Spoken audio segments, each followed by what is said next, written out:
Desde el punto de vista histórico, se suele decir que la Edad Media empieza en el siglo V y acaba en el siglo XV. La verdad es que el siglo XV es un siglo en el que ya hay tantos cambios a tantos niveles en Europa que en realidad el siglo XV es claramente un siglo de transición, en el sentido de que en el siglo XV nos vamos a encontrar con muchas características que ya anuncian el nuevo movimiento o el nuevo mundo o el nuevo orden que va a venir a partir del siglo XVI, que es el del Renacimiento, pero al mismo tiempo perviven muchas de las características que son propias de la Edad Media. De ahí que el siglo XV sea un siglo de pre-renacimiento o de transición al Renacimiento. Cuidado, hay alguna zona de Europa, no país, porque entonces no era ni siquiera un país, como Italia, que en el siglo XV ya están en pleno renacimiento. Ellos ni pre-renacimiento ni nada. Para ellos el pre-renacimiento es el siglo XIII. En Italia ya en el siglo XIV ya empieza a haber renacimiento. El 300 y el 400 italiano ya hay renacimiento, porque por una serie de razones, que ahora os explicaré, van bastante más avanzados, por ejemplo, que la península ibérica, ¿sí? Pero sí que es verdad que en los países que no van más avanzados y que no están ya en el Renacimiento, en el siglo XV se vive esa época de transición. Bueno, tenéis que pensar eso, que la gente no se acuesta una noche medieval y a la mañana siguiente se levantan todos los renacentistas, Ahora vamos a pasar de una sociedad teocéntrica, donde Dios sea el centro de todo, de repente, así de golpe, nos vamos a volver todos antropocéntricos. No. Pasan una serie de cosas que hacen que la gente cambie de mentalidad. Muchas veces eso va ligado también a avances científicos, va ligado también a conquistas políticas, en el caso, por ejemplo, del siglo XV, va ligado también clarísimamente a la expansión, a los viajes, por ejemplo, de Colón, que va a hacer el mundo más grande. Pero bueno, esa va a ser otra cuestión. Entonces, ¿qué cambios nos encontramos en el siglo XV? Bueno, por lo que respecta a la península, tenéis que pensar que el siglo XV acaba con la conquista cristiana de los territorios peninsulares. El último territorio que quedaba en manos de los musulmanes, que era Granada, cae en poder de los reyes católicos en el año 1492 y a partir de ese momento la península será oficialmente cristiana. Cuidado, la península, Castilla y Aragón siguen siendo reinos separados. No se puede hablar de España todavía en el siglo XV ni en el siglo XVI, casi. Por tanto, siguen siendo reinos separados. Es verdad que Fernando e Isabel están casados, pero las estructuras de un reino y del otro siguen siendo separadas. Pero sí que es verdad que se expulsan los musulmanes y hay una unificación como mínimo religiosa de la península. Aparte de todo eso, el descubrimiento de América, la llegada de Colón a América, que ya sabéis que es muy importante por muchas razones, entre otras económicas, porque va a suponer una inyección de oro y de plata desconocida hasta ese momento en la península. También hay una cosa muy importante y es que cae Constantinopla. Lo que hoy en día es Estambul, ¿sí?, era cristiana todavía hasta el año 1453. Pero en el año 1453, Mehmed II, que es un sultán, toma la ciudad de Constantinopla, que entonces era Constantinopla, y acaba con los restos de lo que había sido el Imperio Romano de Oriente. ¿Qué va a suponer? Mirad, entre otras cosas, va a suponer que buena parte de las potencias cristianas van a tener que armar un ejército a principios del siglo XVI, van a tener que van a hacer una gran armada para luchar contra el turco, contra los turcos que están haciéndose dueños de buena parte del Mediterráneo. Tenéis que pensar que llegaron hasta Viena. O sea, los turcos llegaron a asediar Viena. Entonces fue cuando se hizo una gran armada para luchar, se les venció la batalla de Lepanto, pero eso vendrá después en el siglo XVI. Otra de las consecuencias de lo que pasó con la caída de Constantinopla es que Constantinopla era un centro de estudios muy importante. Entonces, muchos de los sabios que vivían en Constantinopla tuvieron que emigrar a otros lugares del Mediterráneo y muchísimos se refugiaron en Italia. y llevaron con ellos manuscritos que, por ejemplo, no habían llegado a Italia, de autores griegos, pensar que estaban mucho más cerca por cultura e incluso por proximidad física, estaban mucho más cerca de Grecia que de la península, por ejemplo. Entonces, esos sabios se fueron con ese saber a otros lugares de Europa y, de alguna manera, aceleraron el proceso del Renacimiento, que ya lo veremos en el tema siguiente. Lo que renace es la cultura griega y la cultura latina. Entonces, la caída de Constantinopla tiene mucho que ver con eso también. Tenéis que pensar también que el siglo XV viene a ser ya el siglo de la muerte del régimen feudal. O sea, aquel sistema que habíamos visto de vasallos, aquel sistema que habíamos visto de pequeños burgos alrededor de los castillos, no, en el siglo XV ya hay ciudades. A partir del siglo XIII hay universidades y alrededor de esas universidades hay ciudades, sí. Si en Salamanca o en Bolonia o en París hay una universidad muy prestigiosa, es porque alrededor hay núcleos de población muy, muy, muy importantes. Entonces, el régimen feudal prácticamente ha muerto ya en el siglo XV y vamos a ir poco a poco hacia un régimen de producción capitalista, una sociedad de clases, donde no va a ser tan importante de qué familia vengas como el dinero que tienes, que es lo que tenemos hoy en día, ¿vale? Después también tenéis que pensar que hay un hecho cultural que es fundamental, que es la invención de la imprenta. La invención de la imprenta va a suponer, por una parte, que el saber deje de estar en manos de la Iglesia. Tenéis que pensar que la Iglesia Católica, que era la dueña de los monasterios donde los manuscritos se copiaban a mano y se custodiaban a mano, la Iglesia Católica decidía qué manuscritos se difundían o qué manuscritos se dejaban. O sea, si yo era un señor noble y me había enterado de que en el monasterio tal tenían una copia de las Metamorfosis de Ovidio, de un autor latino, y el abad de aquel monasterio consideraba que aquel texto era impío y, como hablaba de mitología latina y mitología griega, no tenía nada que ver con la cristiana y por tanto tenía que estar prohibido, no me iban a dejar aquel manuscrito. Entonces, el hecho de que la Iglesia controlara los contenidos culturales va a tener un efecto rebote cuando se inventa la imprenta. Aquellos manuscritos que habían estado arrinconados en las bibliotecas de los monasterios van a ver la luz y van a poder difundirse. Claro, siempre con mucho cuidado. Ya sabéis que luego va a venir la reforma luterana y eso va a implicar luego la Inquisición y todo eso. Todo con cuidado, pero sí que es verdad que la imprenta va a suponer eso, va a suponer que la cultura no va a ser patrimonio exclusivo de la Iglesia. ¿Qué más va a suponer? El abaratamiento de los libros.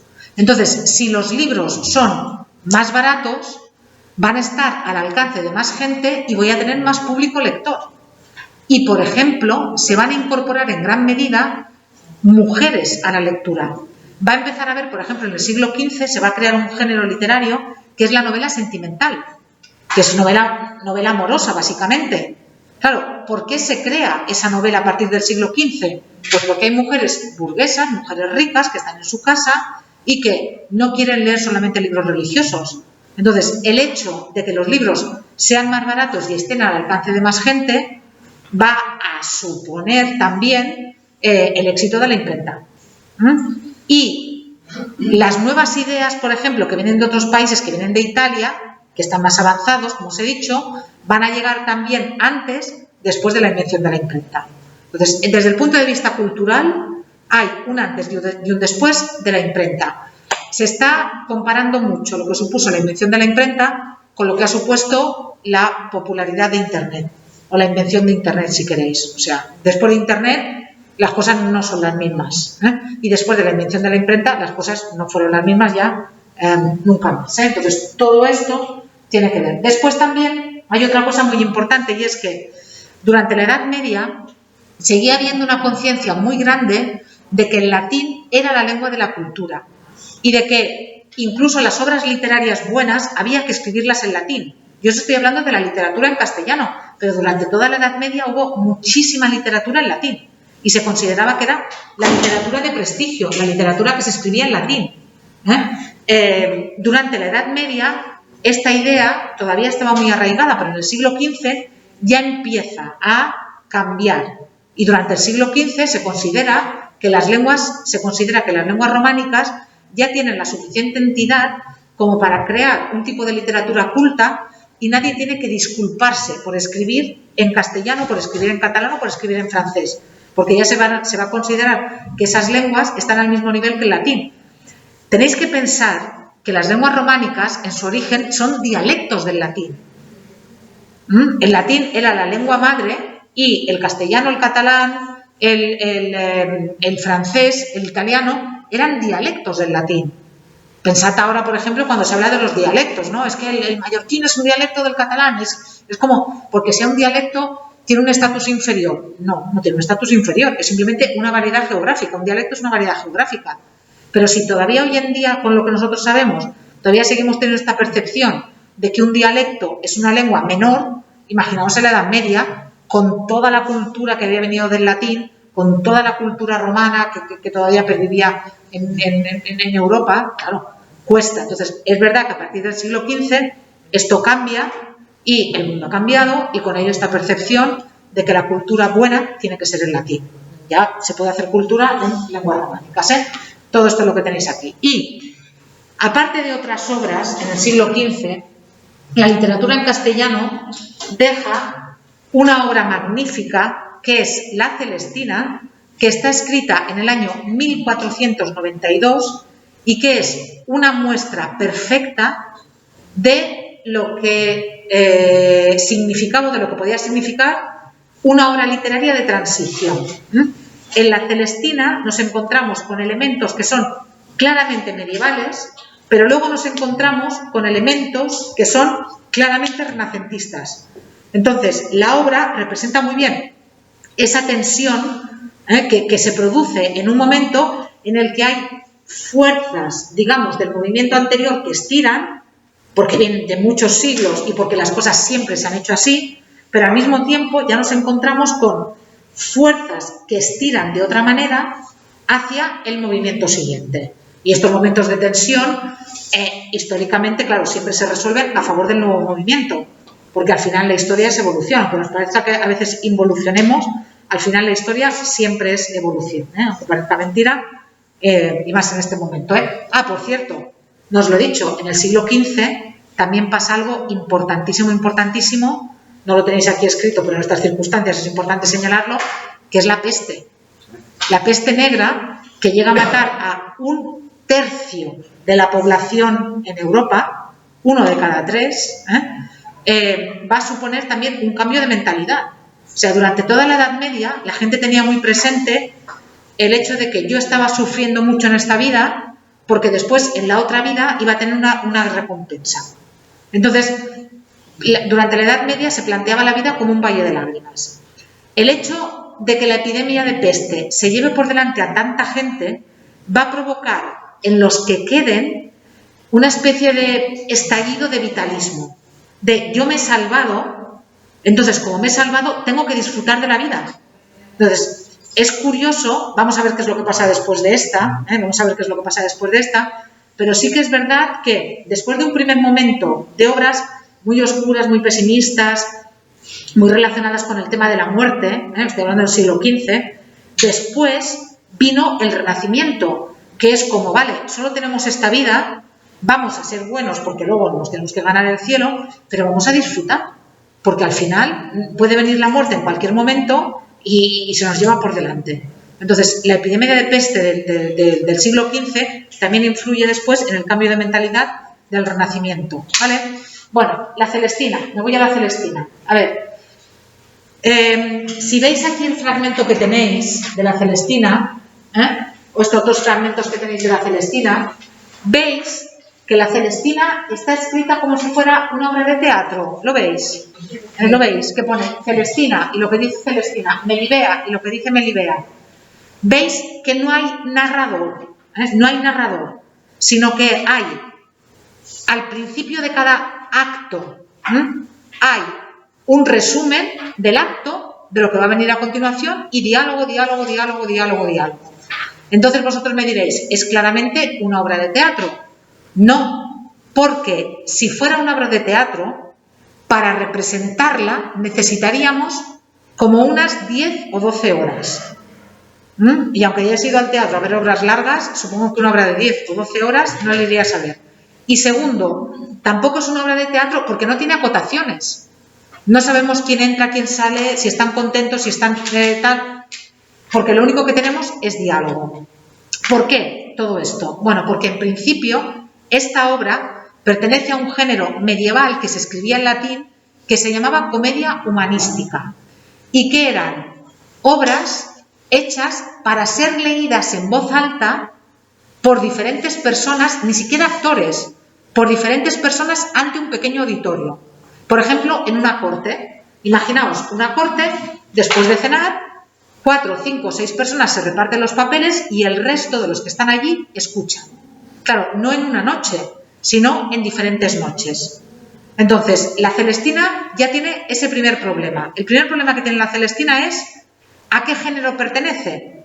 Porque no es una obra de teatro, porque no está escrita para ser representada, pero tampoco es una novela, porque no tiene narrador ni tiene descripciones, sino que lo único que tiene es diálogo. El segundo problema que tiene la Celestina, y ese ha traído de cabeza a los filólogos y a los críticos literarios, que no os lo podéis ni imaginar, es que el autor, que es Fernando de Rojas, no escribió nada más en toda su vida, solamente escribió la Celestina. Y él cuenta en el prólogo de la obra que la obra no es toda suya, sino que cuando él era estudiante, Fernando de Rojas era abogado, que cuando él era estudiante de leyes en la Universidad de Salamanca, circulaba el primer acto, entre los estudiantes, circulaba el primer acto de la Celestina, y que a él le gustó tanto que decidió continuarlo con 15 actos más. Y entonces tiene 16 actos, la Celestina. Claro, ahí hay un problema, y es que lo que sigue de la Celestina, el acto 2, el 3, el 4, tal, son tan parecidos al 1 que hay mucha gente que no se cree a Fernando de Rojas, que hay mucha gente que dice Fernando de Rojas miente, seguro que la escribió él entera. Claro, ¿por qué miente? No está muy claro por qué miente, pero sí que es verdad que entre el primer acto y el resto de los actos no hay diferencia de estilo, ¿sí? Claro, entonces, según Fernando de Rojas, hubo 2 autores de la Celestina. El autor del primer acto, que es un autor anónimo, no sabemos quién, y después alguien que decidió continuar con los otros 15 actos. Pero no solamente eso. No solamente... ¿Podrían haber escrito varios? Sí, podrían haber escrito tal, pero no solamente eso, sino que resulta que luego a alguien le gustó tanto la versión de los 16 actos de Fernando de Rojas que añadió 5 actos más por en medio. Entonces, ahora tenemos una versión de la Celestina de 21 actos, probablemente de 3 autores. El autor del primer acto, el autor Fernando de Rojas, de los otros 15, y luego el autor de los 5 actos estos, que los metió por en medio, y estos 5 actos claramente son de otra mano. Y además son bastante inferiores al resto de los actos de Fernando de Rojas, ¿eh? Entonces, es una obra que presenta ese problema. Luego, es otra obra que presenta también algún problema de qué es lo que nos quiere decir el autor con esta obra. ¿Qué es lo que nos quiere enseñar? O sea, ¿para qué está escrita esta obra? Porque la obra, o sea, ¿conocéis la historia más o menos? ¿No habéis visto la versión de Penélope Cruz? Es horrorosa, no la veáis, ¿eh? No la veáis. Pero bueno, la historia es, Calisto conoce a Melibea, se enamora perdidamente de ella, los dos son nobles, los dos son ricos, los dos son guapos, los dos son jóvenes, los dos están solteros, pero no sabemos muy bien por qué. Ella lo rechaza y él, cuando ella lo rechaza, decide contratar a una Celestina, es decir, a una mediadora, para que vaya a convencerla de que él es un buen partido y de que tienen que tener algo. Entonces, Celestina va a casa de Melibea con la excusa de venderle unos bordados, se mete allí, total, que Melibea de repente cambia de opinión y se enamora perdidamente de Calisto. La cuestión es que Calisto está tan contento de que al final Melibea le diga que sí, que le da a Celestina una cadena de oro muy grande, muy gorda, en pago de los servicios y por lo contento que está. La cuestión es que Calisto tiene 2 criados Hay un criado que le dice, esta mujer es muy mala, no te metas con ella que vas a acabar mal. Y el otro criado, que lo único que mira es el interés económico, anima a que Calisto continúe viendo a Celestina. Total, que cuando Celestina tiene la cadena, los criados van a pedirle su parte, porque los criados han sido los que le han presentado a Celestina a Calisto. Entonces, Celestina dice, no, la cadena es mía y por tanto, como la cadena es mía, me la quedo yo. Entonces, ¿qué hacen los criados? Le intentan quitar la cadena, total, matan a Celestina para robarle la cadena y Celestina ya está muerta. Las dos mujeres que viven con Celestina, que son una especie de prostitutas / criadas de Celestina, empiezan a llamar a los alguaciles, cogen a los criados de Calisto y los ahorcan, muertos. Melibea y Calisto siguen viéndose por las noches, no entendemos muy bien por qué no se casan, no entendemos muy bien por qué nos dicen que están enamorados. En el vídeo, yo he mirado el vídeo del resumen de la chica que narra y dice que sus padres no dejan casarse con Cali. No, pero eso es una elucubración que nosotros hacemos. La obra no lo dice en ningún momento. En ningún momento. Bueno, la cuestión es que ellos se ven por la noche así a escondidas. Calisto tiene otros nuevos criados y una de las noches en que él pone una escalera para subir la tapia de Melibea para llegar a su casa y se encuentran en el jardín de ella y tienen relaciones allí en el jardín de ella.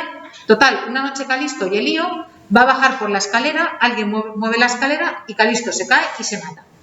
Entonces Calisto muere y Melibea, cuando ve que Calisto ha muerto, se sube a la torre más alta de su casa y se tira y se mata también. Total, que al final muere Celestina, Pármeno y Sempronio, que son los dos criados, Calisto y Melibea, y al final la obra acaba con el llanto del padre ante el cadáver de su hija y no entendemos muy bien por qué no les han dejado casarse, por qué no han dicho que se querían casar y aquello acaba como el Rosario de la Aurora. Pero bueno, ¿qué nos quiere contar Fernando de Rojas con esto? ¿Que la vida no tiene sentido? ¿Que la vida no vale la pena amarse? ¿Que la vida es un desastre? Pues no lo sabemos muy bien. Es una obra que está abierta a diferentes interpretaciones. El jueves terminamos con esto y ya con el tema también. Leed lo que tenéis.